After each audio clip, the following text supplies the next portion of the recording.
Hello, and welcome to the To Be Like Christ Bible Study podcast, where we explore and explain one chapter of the Bible at a time. My name is Luke, and I'm your host. Today's chapter is Genesis 4. Let's read the text together as we start. I'm going to be reading from the English Standard Version of the Bible, and while I find it in my Bible, if you have a moment, hit the subscribe or the follow button on your podcast player so we can study again together sometime. And I also want to remind everybody that we have free PDF outlines that cover all the material that we're going over today on our website at tobelikechrist.com. You might want to pause the podcast and go out there and download the PDF for today, Genesis 4.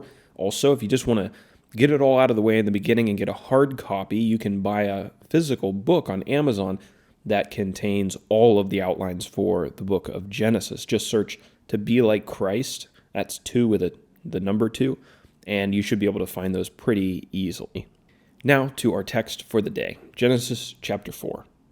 Now Adam knew Eve, his wife, and she conceived and bore Cain, saying, I have gotten a man with the help of the Lord. And again she bore his brother Abel. Now Abel was a keeper of sheep, and Cain a worker of the ground. In the course of time, Cain brought to the Lord an offering of the fruit of the ground, and Abel also brought of the firstborn of his flock and of their fat portions. And the Lord had regard for Abel and his offering, but for Cain and his offering he had no regard. So Cain was very angry, and his face fell. And the Lord said to Cain, Why are you angry, and why has your face fallen? If you do well, will you not be accepted? And if you do not do well, sin is crouching at the door. Its desire is contrary to you, but you must rule over it. Cain spoke to Abel his brother, and when they were in the field, Cain rose up against his brother Abel and killed him. Then the Lord said to Cain, Where is Abel your brother? And he said, I do not know. Am I my brother's keeper? And the Lord said, What have you done? The voice of your brother's blood is crying to me from the ground. And now you are cursed from the ground, which has opened its mouth to receive your brother's blood from your hand. When you work the ground, it shall no longer yield to you its strength. You shall be a fugitive and a wanderer on the earth. And Cain said to the Lord, My punishment is greater than I can bear. Behold, you have driven me today away from the ground, and from your face I shall be hidden, and I shall be a fugitive and a wanderer on the earth, and whoever finds me will kill me. Then the Lord said to him, Not so. If anyone kills Cain, vengeance shall be taken on him sevenfold. And the Lord put a mark on Cain, lest any who found him should attack him. Then Cain went away from the presence of the Lord and settled in the land of Nod, east of Eden. Cain knew his wife, and she conceived and bore Enoch. When he built a city, he called the name of the city after the name of his son, Enoch. To Enoch was born Irad, and Irad fathered Mehujael, and Mehujael fathered Methushael, and Methushael fathered Lamech. And Lamech took 2 wives. The name of the one was Adah, and the name of the other Zillah. Adah bore Jabal, who was the father of those who dwell in tents and have livestock. His brother's name was Jubal. He was the father of all those who play the lyre and pipe. Zillah also bore Tubal-Cain. He was the forger of all instruments of bronze and iron. The sister of Tubal-Cain was Naamah. Lamech said to his wives, Adah and Zillah, hear my voice. You wives of Lamech, listen to what I have to say. I have killed a man for wounding me, a young man for striking me. If Cain's vengeance is sevenfold, then Lamech's is 77-fold. And Adam knew his wife again, and she bore a son, and called his name Seth. And she said, God has appointed for me another offspring instead of Abel, for Cain killed him. To Seth also a son was born, and he called his name Enosh. At that time, people began to call upon the name of the Lord. And so that is the text of Genesis chapter 4. There is really quite a lot going on here. Some a little bit under the surface that you might not notice right away without considering some of the details that are given to us in this chapter and some of the later chapters. But just to talk about where we've been, we talked about the creation of the world in Genesis chapter 1. We got some more details about that and the creation of man and woman in chapter 2. In chapter 3, we discussed the first temptation and the first sin, or the first disobedience of God by men when Adam and Eve ate from the fruit of the tree of the knowledge of good and evil, which they were not supposed to eat from. Remember, they were tempted by the serpent and they gave in to that temptation and disobeyed God. Because of that, they were exiled from the Garden of Eden, and that then brings us to chapter 4. We are now in a world that's very different from the Garden of Eden. This world is harder. There's more pain, there's more struggling, there's more suffering, and the reason is because of the curse that sin brought about, that God talked about at the end of chapter 3. So that's where we are picking up in chapter 4, and what we're going to see is now our list of characters, or our list of historical figures, is going to expand. We just had God and Adam and Eve pretty much in the beginning chapters. Now they're going to start having children, and the earth is going to start getting a larger and larger population. So let's go to our outline, which this is the one that you can download online. The first thing we always talk about is when these events happened on the timeline of the Bible and in the timeline of history. God allowed early men and women to live a really long time. This is something that we find out in the opening chapters of the Bible. Adam, we are told, lives to be 930 years old, and his grandson, Enosh, died at the age of 905. Right, so this is, I guess, an anomaly. This is not going to be the normal thing, obviously, as we see in the last previous generations of our modern world. That is not normal, and it's not something that's going to continue forever. But what we do see in the very beginning of time is that God allows people to live a very long time. Now, a couple things maybe to mention there. First of all, some people laugh at that as being ridiculous. There's no way a human being can live for 900 years. And to that I would say, well, obviously we're dealing with supernatural creative power and sustaining power in the opening chapters of the Bible. God just created the universe. If he creates the universe and all the complexities that are in the universe, if he has that kind of power, then it's not any big deal at all for him to allow a human being to live 900 years and to permit their body to last that long. So in terms of those who scoff at it, if you have a God this big, it's not even a challenge for him to do that. So if he wills that to happen, which obviously he does, then there's no problem there. Now, why were people living this long? It's hard to say exactly. I mean, obviously the world needs to be populated. That's a little easier to do if you live to be 900 years old versus if you just live to be 70 or 80 years old. So could be that part of this is God's desire to populate the world quickly. Some people think that there were environmental factors that could have led to this. The earth before the flood was significantly different, allowing humans to live longer, and there may be an aspect of that as well, but obviously nothing that we can really prove definitively. So really why I bring this up is because it's impactful when we look at our timeline. Generally, when we think about one or two generations or grandparents and their grandchildren, we're thinking, maybe a period of 100 years. That's not what we're talking about here. The lives of the characters that are mentioned just in Genesis chapter 4 span the first 1,650 years of Earth's history. So the people we're talking about in chapter 4, they are there for the first 1,650 years of the Earth's presence, of the universe's existence. So on the surface, I mentioned that maybe there's some things we miss if we just do a surface reading. One of those things is we're not talking about just a tiny chunk of time here, 1 to 2 or 3 generations as we know it. We're talking about a huge span of time. So Genesis 4 covers this huge span of time, and that's important when we're thinking about our Bible timeline. Because if you actually were to, and we've done this, and I believe it's out on the To Be Like Christ website, if you make a timeline of biblical history, the first couple generations of the world, these individuals who lived almost 1,000 years, they take up a huge chunk of that timeline, right? More than any of the other generations are going to. And so they will make your timeline look a little bit odd, and there's nothing wrong with that. Biblically speaking, an odd timeline in the beginning is an accurate timeline, but just know that and keep that in mind as we're talking about these early peoples. We're covering huge spans of human history.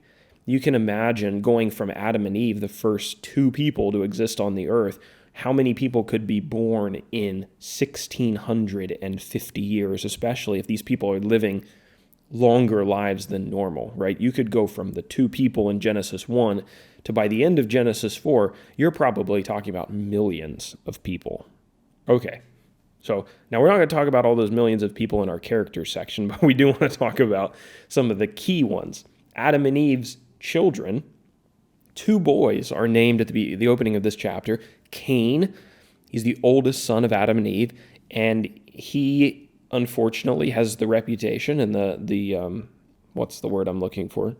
I guess we'll go with reputation. He has the reputation of being Earth's first murderer. It's not really a way that you want to be remembered. Abel is the second son of Adam and Eve, and he is the one who is murdered by his brother Cain. The family of Adam and Eve are the final group of individuals who we want to highlight here. Chapter 4 concludes with a genealogy, a small genealogy or family tree of the growing population of the earth. And several key characters are mentioned in that outline, but we won't call them all out here. That's probably the place of a longer study. So now that we've looked at our main characters, let's talk about our geography. Let's talk about our map. Where did these events take place? We already talked in chapters 1 through 3 about how it's really hard, well, it's impossible at this point to locate the Garden of Eden and where that originally was. Adam and Eve were removed from the Garden of Eden because of their sin at the end of chapter 3, and we aren't told exactly where they settled following that eviction. So still a little bit of a mystery as of chapter 4. This chapter picks up, though, in that location, wherever it was.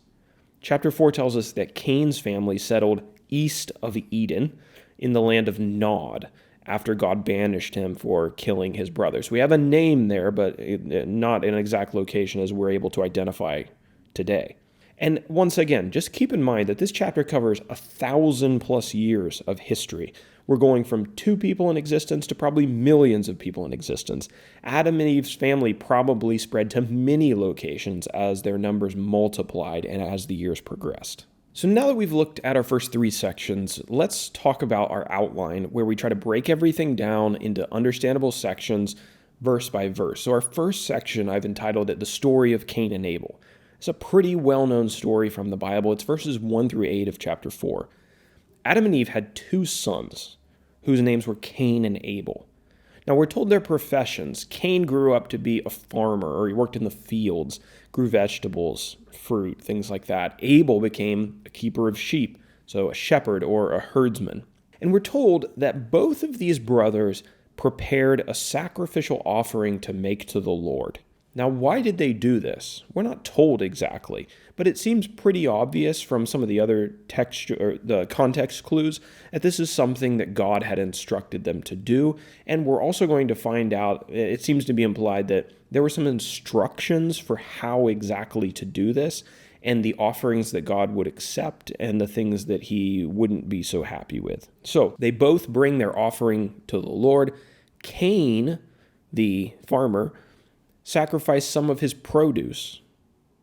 Abel offered the firstborn sheep of his flock. And we're told that God was pleased with Abel's offering, but he disapproved of Cain's offering. Now, why? I think many people who read this are like, well, I mean, God didn't tell him what to bring. Why is he displeased with Cain's offering?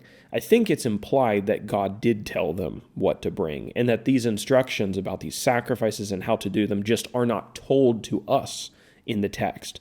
But it was something that Cain and Abel, Adam and Eve were aware of. And sometimes that happens in the Bible. We don't have every detail about everything that God has told somebody at every point in history. So we infer here that God must have given them instructions. And we find that out, it seems like in the text, because it says that Cain gets angry about this. He gets angry that God doesn't accept his sacrifice, and that God accepted his brothers. There's this jealousy there. And God comes to him, and God says to him, if you do well, will you not be accepted? And if you do not do well, sin is crouching at the door. God asks him, if you did the right thing, wouldn't it go well with you? And that seems to imply that Cain knew the right thing and he didn't do it. And that's why God was upset with him or displeased with him. But Cain didn't take that criticism well. He didn't take it and repent and determine that he was going to do better next time. He was consumed with anger and with this jealousy, and he kills Abel while they were in the field together. This is kind of interesting because this is almost certainly the first human death to take place. So Cain commits this act of violence against his brother. Does he even know at that point that he can kill him? He doesn't even know about, this death thing as it's going to play out. That you harm a human body enough and you actually kill it. You'll take the life out of it. Does he know that when he attacks his brother? We don't know exactly. Either way, his actions, which were wrong, lead to his brother's death, and his violence brings about his brother's death. One interesting note, we talked about the myth, the rumor, I guess, that Adam and Eve eat an apple and that's the forbidden fruit in the garden. Well, it doesn't actually say it's an apple. There's a similar thing with Cain. Everyone says that Cain killed his brother with a rock or with a stone that he found in the field, but it doesn't actually say that either. We don't actually know how he killed him. I suppose that would be a logical assumption, but we're not told what the murder weapon was. So that's verses 1 through 8. In verses 9 through 15, this section I've entitled, God Curses Cain for Murdering His Brother. So now here's the divine consequences that Cain is going to receive because of this sin. God approaches Cain and he asks him where his brother had gone. Now this is kind of similar to what God did to Adam and Eve. He approaches them in the garden after they've eaten the fruit that they're not supposed to eat. And he asks them, why are you hiding from me? Obviously, he knows the answer. But he asks Cain here, where's your brother gone? And Cain replies with the famous words, I don't know. Am I my brother's keeper? But God knew what Cain had done, and he placed a curse on him as punishment. Because he has spilled his brother's blood on the earth would no longer produce a harvest for him. He had been a farmer or a gardener, and he had made his living and has gotten his food from this process. But because of his sin, the earth was going to turn against him, and it was no longer going to produce a harvest for him. So Cain could no longer be a farmer. Instead, he would be a wanderer and a fugitive, the text says, on the earth. Well, this is a pretty harsh penalty, especially if your family, all the family that you have is in one place, and you're now being evicted from that place to go wander the earth pretty much alone. Cain protested the harshness of this punishment. He was concerned that if anyone found him, and we don't know exactly how many people there were on the earth at this point, but if anyone found him, that they would kill him when they found him. So God does this really interesting thing. It says that he placed a mark on Cain to protect him, lest anyone who found him should attack him. There's a lot of myths and rumors and ideas about what the mark was. The reality is we just do not know what the mark was and how it signaled to everyone in existence at that time that Cain was not to be killed. But evidently they understood that this was a mark that he had received from God and that he wasn't to be touched. Even though Cain sins in a pretty significant way, God still shows him this mercy in sparing his life. And so that takes us to our final section, verses 16 through 26. The human race expands. The rest of chapter 4 contains a genealogy or a family tree of the growing family of Adam and Eve. And I'm only going to highlight a couple selected names from this list of individuals. There will be whole chapters in the Bible that are dedicated to genealogies and to family trees with lots of names that are really hard to pronounce, and I will probably butcher half of them. But one of the marks of these early chapters of the scriptures is you have these big family trees, which when we read them in the modern day, a lot of us are like, why is this in here? Why do I have to read this? But there's several ways in which the genealogies are actually quite significant. And I'll just highlight one here, and that's that it helps us to date the earth. And it helps us to understand how much time we're actually talking about when we're going over all the names of these individuals. If we have their names and we have their ages for how long they lived, then it helps us to piece together a timeline of this period of time and ultimately a timeline of the world. So they are quite significant, and yes, they're not the most fun to read, but in terms of actually understanding the Bible and being able to lay it out on a timeline, they are quite important. And being able to create a timeline of the Bible is super important for comprehension and just for us to understand the world that we live in and when these events played out in human history. We're told in this section that Cain settled in the land of Nod, which we're told was east of Eden, but we don't know much more than that. And he had a son named Enoch, after whom he named a city. Cain's great-great-grandson was a guy named Lamech, and he is the first man recorded to have married 2 wives. And he also claimed to have killed another man for striking him. And I could be wrong about this, but my understanding is that we're not supposed to see this as a good thing, right? That this is men continuing to kill each other as Cain had done, and that this is not really the ideal situation in marriage, is to have these multiple wives. And that what we're supposed to see here is a departure, more and more of a departure from the way that God had originally intended men to live. What we're going to find out is rather than Adam and Eve sinning and Cain sinning and then repenting and turning back to living the way that God wanted them to live, what we're going to see is the descendants of Adam and Eve and Cain and Abel and their family, they're going to get increasingly more and more wicked to the point where God's going to bring about a global flood in a couple chapters to wipe most of them off the earth. They get super wicked. And I think Lamech here, in the way that he's described, we're not supposed to see that as a good thing. So Lamech had 3 sons, and these 3 sons, we're told, specialized in 3 different crafts, or they had specialties in their work and in their careers and their skills. Jabal worked with livestock, Jubal played the lyre and the pipe, and Tubal-Cain was a forger of bronze and iron. So we see these trades kind of beginning to take root and people developing skills in these particular areas. And obviously these are skills that have been passed down for generations. Adam and Eve were told near the end of the chapter that they had another son, and they saw this son as a blessing from God, as a replacement for Abel, who Cain had killed. And his name is Seth. And when we're talking family trees and we're talking genealogies, Seth is really the son of Adam and Eve that's going to be arguably the most important, because it's from the line of Seth that many of the key characters that we're going to talk about in the rest of the Bible are going to come from. The final section, or the last line really of the text, tells us that around this time, people began to call upon the name of the Lord. Now, the earth is getting more and more wicked, but there was a subset of people, evidently, who were beginning to worship the Lord. And obviously, Cain and Abel were making their sacrifices to God and things like that, but this could be talking about in a more corporate setting, that they're getting together to worship the Lord. There's also some people who have been looking at the Hebrew who say that really maybe the better translation of this is people began to call themselves by the name of the Lord, calling themselves the sons of God. Rather than the sons of man, who were the evil people on the earth, the people that were going their own way and rejecting God. So there's a subset of people who here are identifying with God. Whether that's in their name or that's through their worship, they still want to be faithful to God, while much of the rest of the world is departing from everything that God has been telling them to do and the way that he wants them to live.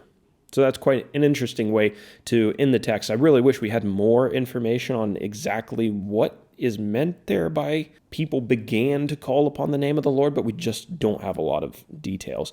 So we're left to do some interpreting and using the context and trying to make as much sense of that as possible. So that is our outline for today. Hopefully, we now have a good grasp of what we've just read, and we're ready to go into chapter 5. Before we go to chapter 5 in our next podcast, let's talk about an application that we can take away. What can we learn from this we can apply it into our modern lives as people who want to do what's right, who want to follow God and be called by the Lord's name? I think one thing that we can learn is that we aren't really all that much different from the first humans. It's easy to look back at history, look at humans 1,000 years ago and be like, I'm nothing like them. Like their problems were all different than mine. The world that they were living in was different than mine. Like I don't relate to them. Like we're not the same at all. So it's always easy to look back in history and think, well, no one in history is like me. But I think one of the lessons of the Bible is that really the problems that persist in humankind have persisted from the beginning. And for example, we talked about Satan and his tactics in tempting people and how Satan's temptation of Adam and Eve was really not that much different than the way that he tempts us today. And I think when we think about these early human beings and the things that they struggled with, if you think about it kind of in the big picture, we struggle with the same things that Cain struggled with. Cain was struggling with jealousy. And what else? We seek vengeance like Lamech. And we desire things that God tells us aren't good for us, like Adam and Eve. And we believe the devil's lie when he tells us that he has a better life for us if we listen to his voice instead of God's, right? And we give in to it. It's all the same stuff. The Spirit of God gave us the Bible, in part, to help us understand that all humans throughout time have struggled in similar ways, and that evil in the human heart has corrupted God's good creation. But the Bible was also written to point us to the solution to our sin problems, the solution to our human nature that is so willing to walk away from the Lord's instructions. And that's the Savior Jesus, who can fix the world once and for all and purge it of this corruption that's entered into God's creation. So that is Genesis chapter 4. Thanks for joining me again today. And I know it can be a commitment to take 20 or 30 minutes out of your day to study from God's Word. There's a lot of other things you could be doing, probably more entertaining people that you could be listening to. But it really is important to spend time in the Word every day. This is telling us the ancient truths about who we are and who our people are and who human beings are and the spiritual battle that's going on in the world. And that's going to inform you in the modern day to choose the right side of that battle and to live in the right way. 20, 30 minutes in God's Word is time well spent. And so if you haven't already, follow the podcast, subscribe to the YouTube channel, go out on the website and look at some of the resources. And hopefully I'll see you again sometime we can study another chapter of the Bible together.